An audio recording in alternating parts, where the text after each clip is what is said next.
Assalamualaikum warahmatullahi wabarakatuh. Baiklah, di sini saya Muhammad Rifai NIM 4419021 yang akan menjelaskan materi tentang ilmu arkeologi atau pengantar ilmu arkeologi. Yang pertama yaitu kita masuk dari segi pengertian. Pengertian arkeologi ini berasal dari kata arkeo dan logos. Arkeo artinya kuno, sedangkan logos artinya ilmu. Sedangkan secara istilah, pengertian arkeologi ini adalah suatu pembelajaran atau studi aspek nilai-nilai yang berkaitan dengan sebuah kebudayaan atau peninggalan-peninggalan pada masyarakat masa lampau. Kemudian dari segi pengertian menurut para ahli, yang pertama yaitu Paul Bahan. Pengertian dari segi Paul Bahan ini yaitu adalah suatu kajian sistematik yang menjadi suatu aspek untuk bisa dibongkar atau diuraikan kepada masyarakat yang akan datang, atau agar bisa masyarakat yang akan datang mengetahuinya, yang berkaitan dengan adanya peninggalan-peninggalan masyarakat masa lampau. Kemudian yang kedua yaitu Graham Clark. Graham Clark ini yaitu memiliki pengertiannya suatu kajian sistematik yang berkaitan dengan peninggalan masa purba yang menjadi suatu penelitian objek ilmu sejarah. Nah, yang ketiga yaitu proses perkembangan ilmu arkeologi. Yang pertama adalah proses Renaissance abad ke-14 dan ke-16. Abad ke-14 dan 16 ini adalah suatu disiplin ilmu mulai merujuk kepada identitas. Bukan hanya adat istiadat saja yang menjadi objeknya, dan intuisi-intuisi bangsa Romawi, Latin dan Yunani, tetapi juga Renaissance yang mempelajari tentang monumen-monumen Itali dan Yunani. Kemudian yang kedua abad ke-17. Abad ke-17 ini adalah tumbuh kesadaran tentang kebudayaan, sehingga arkeologi mulai muncul di beberapa bangsa, di beberapa negara Eropa. Alat yang menjadi sebuah berbentuk batu ukuran yang khusus mulai diyakini bahwa alat-alat tersebut merupakan hasil dari kebudayaan masyarakat masa lampau. Yang ketiga yaitu pada abad ke-19. Nah, pada abad ke-19 ini mengumpulkan artefak-artefak yang berbentuk indah dan rapih. Kemudian bisa menggunakannya untuk penafsiran umat manusia tentang peninggalan masyarakat masa lampau. Baiklah, yang poin selanjutnya yaitu tentang objek kajian ilmu arkeologi. Objek kajian ilmu arkeologi ini yang pertama adalah prasejarah, di mana mulai mengenang tentang tulisan. Nah, seperti pada masa Paleolitikum, Mesolitikum, Neolitikum, dan Bronze Age. Pada 4 masa inilah yang mulai mengenal tentang tulisan. Kemudian yang kedua yaitu sejarah. Pada zaman sejarah ini tentu bukan mengenal tulisan saja, tetapi juga mulai beradaptasi dengan berbagainya. Kemudian objek kajian yang ketiga adalah zaman klasik. Nah, zaman klasik ini adalah zaman di mana ditandai dengan adanya candi dan arca.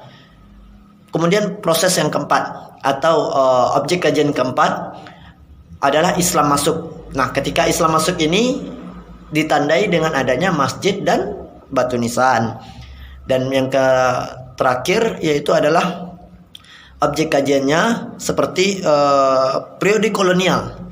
Periode kolonial ini adalah periode di mana menjelaskan tentang peninggalannya itu adalah gereja, kemudian ada juga benteng-benteng yang dibangun di masa kolonial, atau kita sering mengetahuinya tentang masa penjajahan.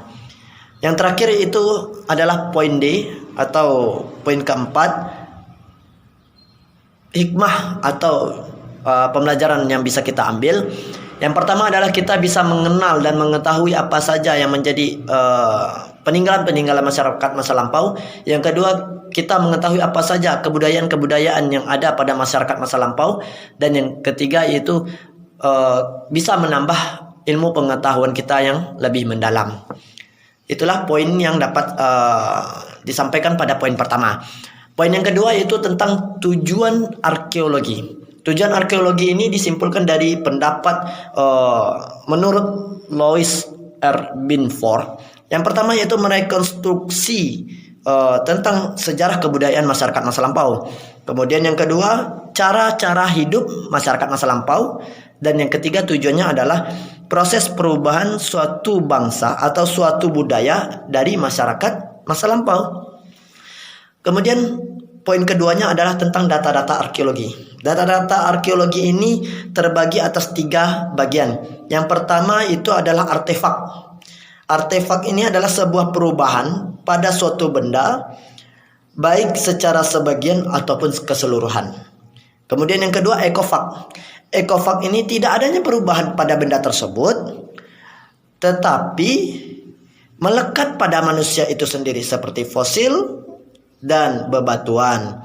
Kemudian yang ketiga adalah fitur.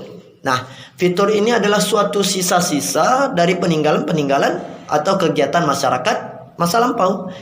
Dan yang terakhir adalah hikmah.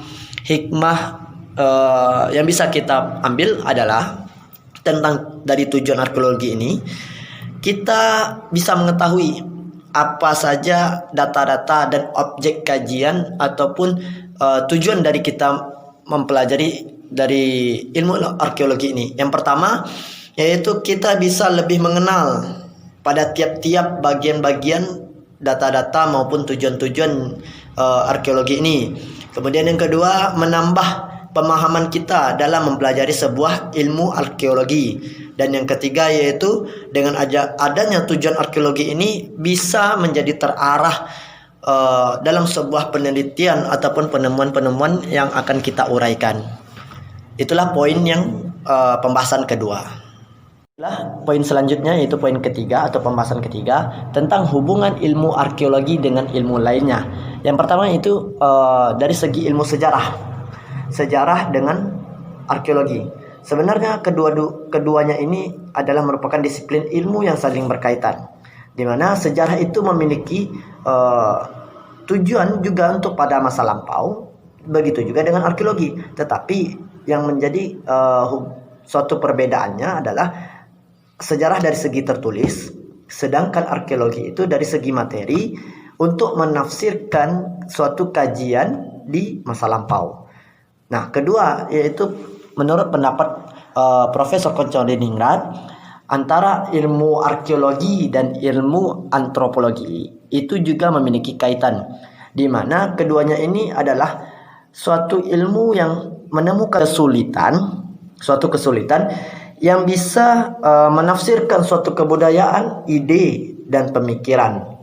Dan yang ketiga itu tentang pencarian data arkeologi yang berupa materi, kemudian ditafsirkan berdasarkan dari survei atau ekskavasi, di mana metode ini tidak ada pada disiplin ilmu lainnya. Itulah poin ketiga. Selanjutnya poin keempat. Poin keempat ini adalah tentang data-data ilmu arkeologi. Yang pertama itu adalah artefak. Artefak ini objek kajiannya itu bersifat manusiawi yang berkaitan dengan manusia seperti monumen dan bangunan-bangunan yang lain. Kemudian yang kedua yaitu fitur, suatu yang ada di permukaan bumi dan tidak dapat diubah oleh manusia atau berubah seperti dalam bentuk aslinya. Kemudian yang ketiga yaitu ekofak. Ekofak ini adalah suatu objek alam yang tidak digunakan atau dibuat oleh manusia seperti fosil hewan. Kemudian yang keempat itu adalah sebaran. Nah, sebaran ini adanya data arkeologi yang terkait dengan kekurangan mulai mikro dalam muncul 1 atau 20 cm hingga pada sebuah kawasan yang luas. Kemudian yang kelima adalah konteks. Nah, konteks ini semakin jelas sebuah data atau sebuah penemuan yang kita lakukan, maka semakin banyak yang dapat kita ungkapkan dalam memahami kehidupan. Kemudian poin B, bentuk dari arkeologi. Bentuk arkeologi ini ada 2. Yang pertama dari segi data historis, kemudian yang kedua adalah data non historis. Data historis ini seperti tulisan, yakni adanya prasasti. Kemudian yang kedua yaitu non-historis. Non-historis ini adalah peninggalan yang dibuat dipakai tanpa ada tulisan. Contohnya ada bebatuan dan alat-alat yang lainnya. Kemudian yang C, poin ketiga, sifat-sifat dari data arkeologi. Sifat-sifat data arkeologi ini ada dua bagian juga. Yang pertama ada mafabel data, kemudian yang kedua adalah non-mafabel data. Mafabel data ini adalah sesuatu yang dapat dipindahkan. Contohnya seperti arca. Kemudian yang kedua non-mafabel data. Non-mafabel data ini yang tidak dapat dipindahkan. Contohnya yaitu candi, gua, dan yang lainnya. Baiklah, ini pembahasan yang keempat. Selanjutnya kita masuk kepada pembahasan materi yang kelima. Pada pembahasan yang kelima ini yaitu tentang faktor-faktor yang mempengaruhi ilmu arkeologi. Dalam faktor-faktor yang mempengaruhi ilmu arkeologi ini ada beberapa pendapat dari para ahli.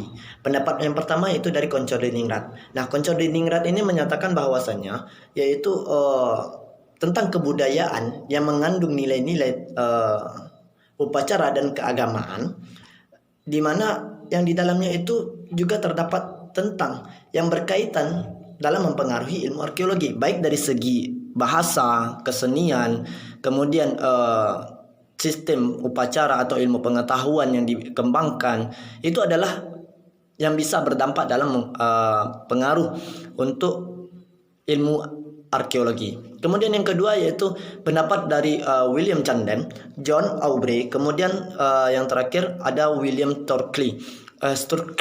Nah, tiga para ahli ini mereka adalah salah seorang yang suka akan tentang barang antik. Kemudian mereka juga meneliti tentang barang-barang yang kuno atau penemuan kuno. Nah, yang paling identiknya mereka ini adalah juga peneliti tentang banjir besar yang terjadi di masa Nabi Nuh. Kemudian yang kedua yaitu yang ketiga yaitu adalah dari William Strata Smith. Dia adalah salah seorang penemu yang berhasil menyatakan tentang lapisan-lapisan bumi ketika dia melakukan penelitian. Kemudian yang keempat yaitu Charles Lee dan Charles Darwin.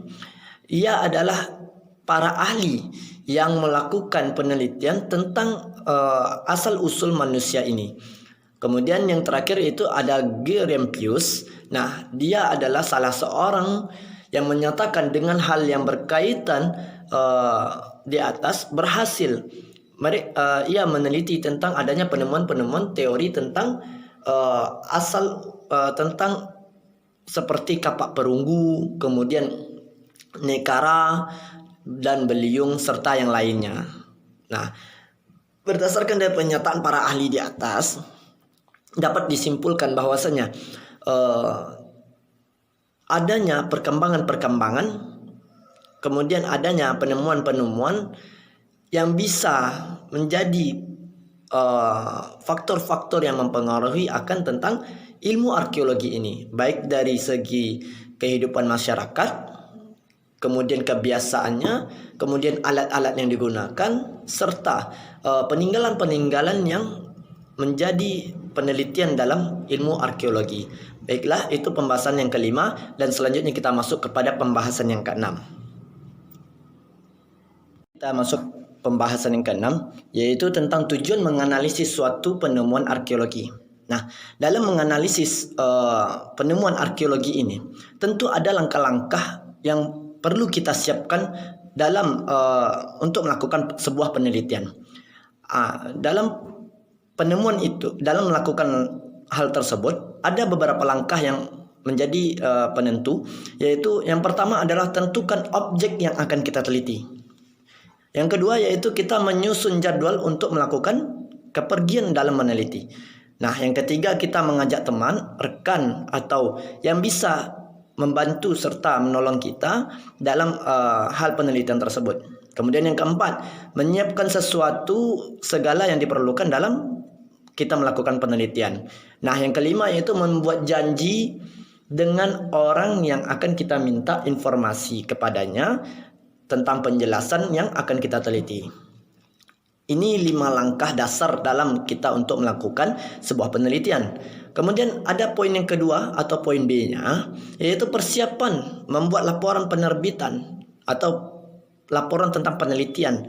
Nah, dalam kita setelah melakukan penelitian, tentu kita ada sebuah laporan.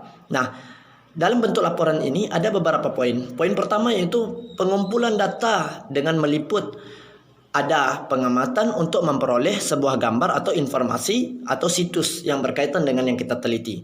Kemudian yang kedua yaitu ada survei. Otomatis kita datang ke lokasi tempat di mana yang akan kita lakukan penelitian. Kemudian yang ketiga yaitu adanya ekskavasi. Berarti dalam sebuah persiapan membuat laporan penelitian ada poin pertamanya terbagi atas 3 bagian. Nah, dari 3 bagian tersebut yang telah saya sampaikan, kemudian kita masuk kepada poin keduanya dalam persiapan membuat laporan penelitian. Yang pertama yang kita klasifikasi. Nah, kita klasifikasi dulu apa saja yang menjadi sebuah bentuk penelitian, apa saja yang kita teliti itu kita periksa kembali, kita koreksi kembali, kemudian kita teliti betul apakah ini sesuai dengan ceritanya, apakah ini sesuai dengan yang kita teliti atau tidak. Kemudian yang kedua yaitu kita klasifikasi dari segi bentuk lanjutan. Nah, pertama itu awal kita periksa dulu bagaimana tentang yang kita teliti ini. Kemudian kita lanjut ke bawah itu tentang sudah berapa lamakah atau bagaimanakah pengamatan atau perawatannya. Nah, itu yang harus kita lakukan. Kemudian selanjutnya kita masuk kepada yang poin ketiga atau poin C, yaitu analisis data. Nah, dalam analisis data ini yaitu kita perlu akan adanya sebuah penjelasan atau dalam membuat sebuah laporan itu ada yang pertama tahapan identifikasi. Kemudian yang kedua itu ada tahapan perekaman. Nah, tentu dalam kita membuat sebuah penelitian selain dari laporan, kita ada dari segi bentuk dokumentasinya, yaitu ada perekaman. Kemudian yang ketiga ada tahapan pengolahan. Pengolahan yaitu dari segi bagaimana bentuk yang akan lebih baik atau lebih bagusnya. Kemudian yang keempat ada analisis morfologi, teknologi, statistik, kemudian jejak pakai, dan dari sebanyak yang telah disebutkan tadi. Nah, itu adalah merupakan analisis yang perlu kita lakukan dalam sebuah penelitian. Kemudian yang poin selanjutnya yaitu poin yang keempat. Yang pertama tadi A, B, C, dan D. Nah, pada poin D ini yaitu adalah tahap pelaporan dan publikasi atau kita umumkan ke media atau kita umumkan kepada seluruh orang. Nah, yang pertama dari segi bentuk buku. Nah, jika kita berbakat atau berkeinginan kita menceritakannya lebih panjang atau lebih paham orang selain dari video ataupun media sosial, tentu kita lakukan dengan cara dengan menuliskan di sebuah buku, jurnal atau hal yang lainnya. Kemudian yang kedua itu dari segi kita pameran. Nah, jadi kita itu sebagai orang yang melakukan penelitian, selain kita tunjukkan ini bukti tertulisnya, ini bukti kita ada di lokasinya, namun kita kalau bisa kita pamerkan atau kita lakukan pameran.